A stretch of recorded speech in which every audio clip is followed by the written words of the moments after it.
We are joined today by Andrew Bell, Regency Chairman. We're covering the Horse Hill upgrade to the Portland Oil in Place, RNS, the 19th of July. Andrew, how are you doing? I'm well, thanks. Thanks very much for joining LSE Share Talk today. Pleasure. Just the RNS today, I don't know if the markets or the holders, in my opinion, have understood it, because I'm looking across this RNS and I'm seeing a 200% increase, and I'm seeing numerous things here. What's your view on this RNS today, please? I think the difficulty is that in order to avoid being over promotional, the RNSs these days are being quite factual and quite conservative. Yeah. And you need to look through the whole sequence of RNSs to be able to tease out what has actually been said. Because if you do that, you can actually find, by putting things together, quite a lot has actually been said about what's going on and what the possibilities are. Quite a lot more than in just this RNS on its own. Yeah, because this is the revised Nutech. And like I say, because I've followed this story for the last couple of years, and the revision I'm looking at here, it's just completely rewrote the landscape, to be honest. Well, the Portland sandstone is obviously nearer the surface and very easy to produce from. You know, everyone knows how it's done because there's other production from the Portland nearby and in the wheels. And so we've now got an analysis from Nutech in this RNS today of the oil in place at a probability of 50%. And that was 21 million barrels, given 7.7 million barrels per square mile. And that 7.7 million barrels per square mile has now been upgraded to 22.9 million barrels a square mile, a 200% increase. So I suppose that's likely to have an implication for the total oil in place in the Portland in this enclosure. And I don't know whether that's 200% or not, because this evaluation doesn't say, but if it were, that would obviously be 60 million plus, and the implications, as they say, for recoverability too. And what's happened here is that when they tested the Portland in the spring, the amount of water was less than expected. So it was dry oil that was produced. If you actually look back at the announcements that were made. Yeah, I remember it. The oil content was negligible. Yes, it was a stable dry oil flow rate. And the final Portland test of 323 barrels a day, I'm quoting for the 21st of March announcement now, it was the highest stable dry oil flow rate from any onshore Portland well. And it also noted that it was likely the rate could be further increased using a higher capacity downhole pump. So as it says in that announcement too in March, that there was little pressure depletion over the period of the test, implying that pressure wasn't coming off. Now, clearly, therefore, if it isn't water there, if it's dry, if it's just oil coming up, then the volume that you assume had been water is oil, which is why you've gone from that 7.7 to 22 million barrels a square mile. And the implications, as they say, are also that there's going to be better recoverability.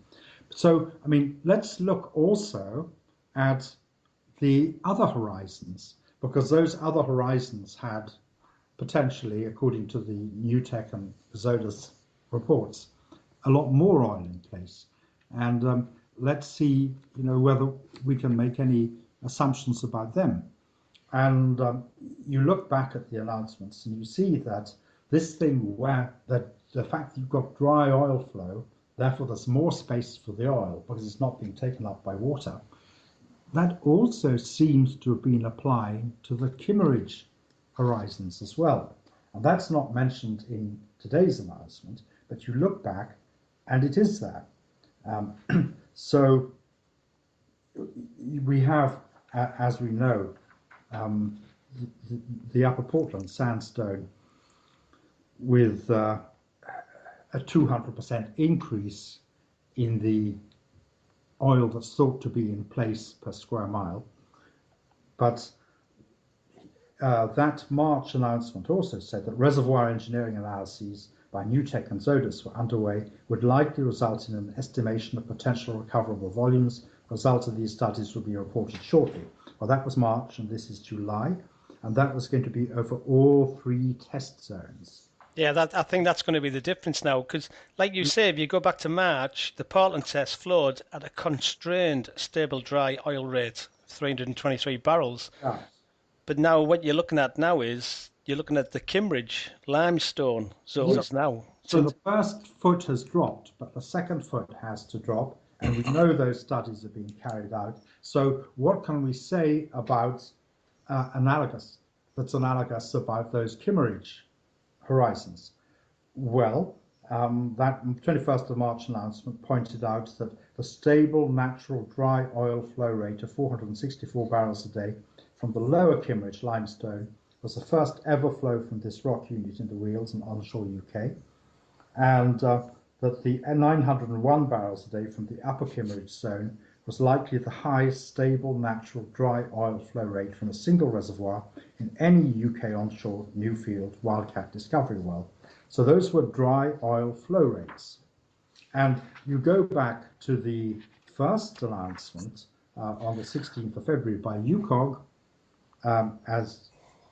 and that was on the lower Kimmeridge, and they said using a 1-inch choke there was an approximate mix of 50-50 oil to water. When it was choked back, then you got 99% oil, less than 1% water. And the implications, as they said, were that the significant quantities of movable oil exist within the Kimmeridge section of the well and can be brought to surface at excellent flow rates, in this case from a vertical well with minimum stimulation. Unlikely with a horizontal well and appropriate conventional reservoir stimulation that could increase flow rates. So you then look and see how that progressed, and on the 17th of February there was an update with dry oil with 0 water being produced from that lower Kimmeridge. And then when you look at the upper Kimmeridge results,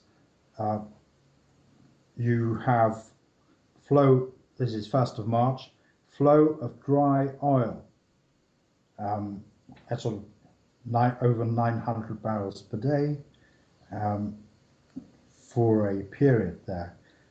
So again, it appeared that you could extract at high commercial rates from vertical wells without significant stimulation.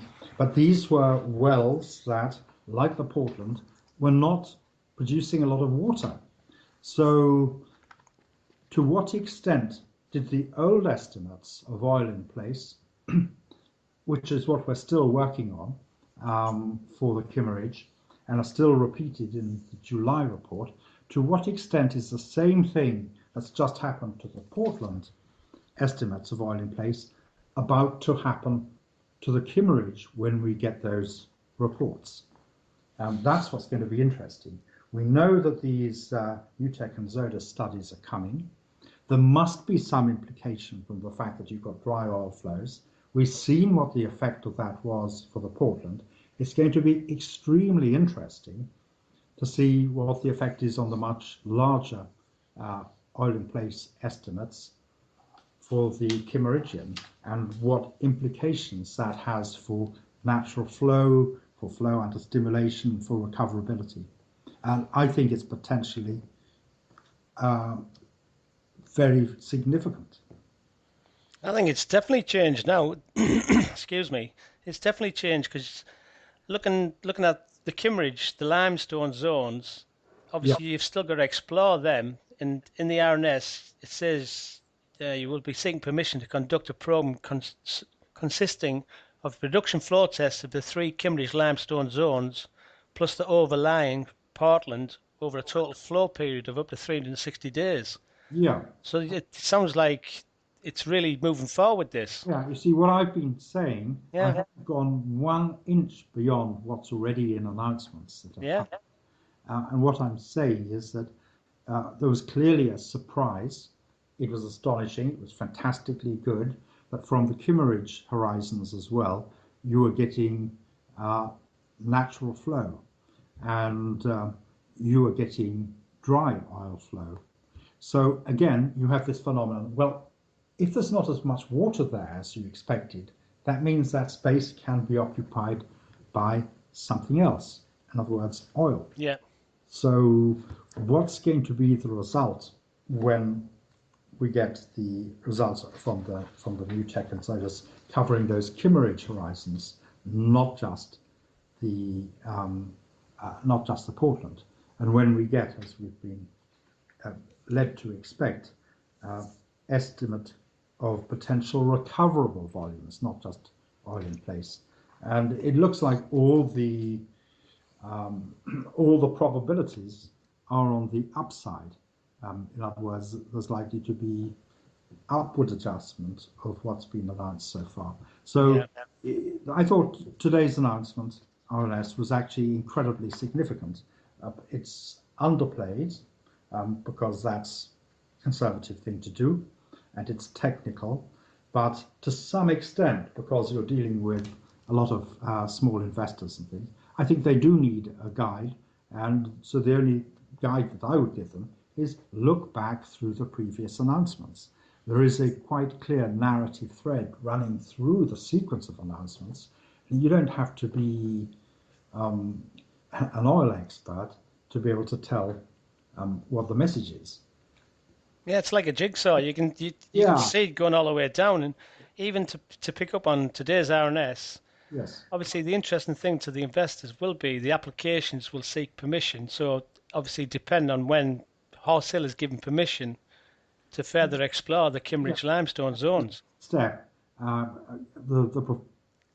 the UK, it takes so long to get all these things. You get permission for the first test, then you have to ask for permission for the next tests and so on.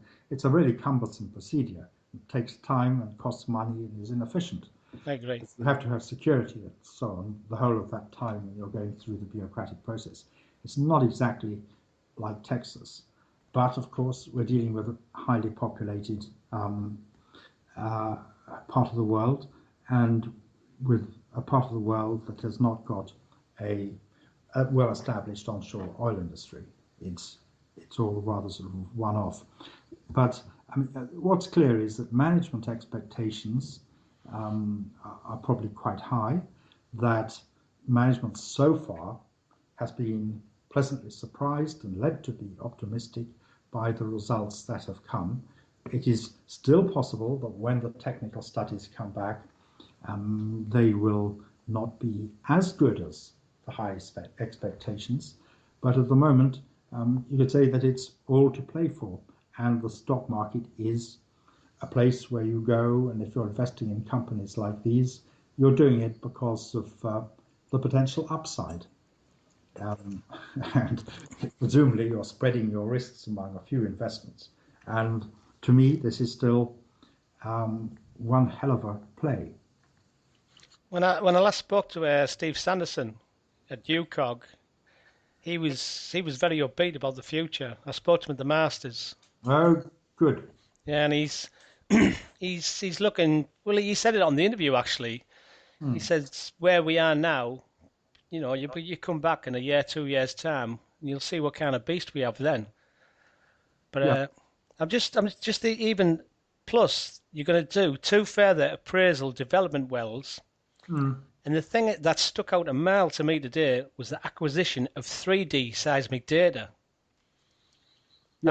Because originally it was 2D, so now they're going to 3D seismic data. So they're basically closing the net down on the data. Well, you only incur that heavy expense when you're really closing in on a target. Yeah, looking for something. Yeah, definitely. Yeah, trying to get a better understanding. No, I mean, I think this was something that a year or two ago the market was very excited about. It's rather taken its eye off the ball, and also people have come to realize that it doesn't all happen overnight. Yeah. It's still a fantastic, to my mind, a fantastic story, and something which will have implications in other parts of southern England. And so a lot of the things that were being said 2 or 3 years ago had a kernel of truth in them. This is highly significant. No, that's great, Andrew, and I'm sure people who are reading these RNSs and following it, and I'm sure that the shareholders of the companies involved will be even more excited when the permission's granted for them to actually go in to the Kimmeridge limestone zones, and do these appraisal development wells. It'll be because I suppose if you do 360 days of testing, by the end of that period, you'll really know what you have. Oh, definitely. You're and like you say, the 3D seismic data as well. That just stood out like a sore thumb to me today when I seen that. And a couple more wells. It's all the things that you have to do, particularly. This is somewhere new. It's not exactly like, say, in Texas, where you've got any number of people who've drilled around you, and these horizons and their characteristics are incredibly well known and have been for generations. And even the way in which they vary from one area to another are really well known. Here we are dealing with something which is really new, because, of course, you remember, until this drilling took place, the conventional wisdom was still that the Kimmeridge in this part of onshore UK had not been buried sufficiently deep to have entered into the oil window and generated hydrocarbons. And that has been totally exploded by the results. And the work that's now been carried out. And so that changes the whole picture for oil in southern England from the sort of technical point of view. So we'd expect that to have results at the operating practical level, which will gradually come out. And well, the cutting edge at the moment is Horse Hill 1, and I suppose will eventually be Horse Hill 2 and Horse Hill 3. Excellent stuff, Andrew. It's always a pleasure talking, and thanks for taking the time to talk to us today. My pleasure too. Thanks. All right, bye-bye. Bye.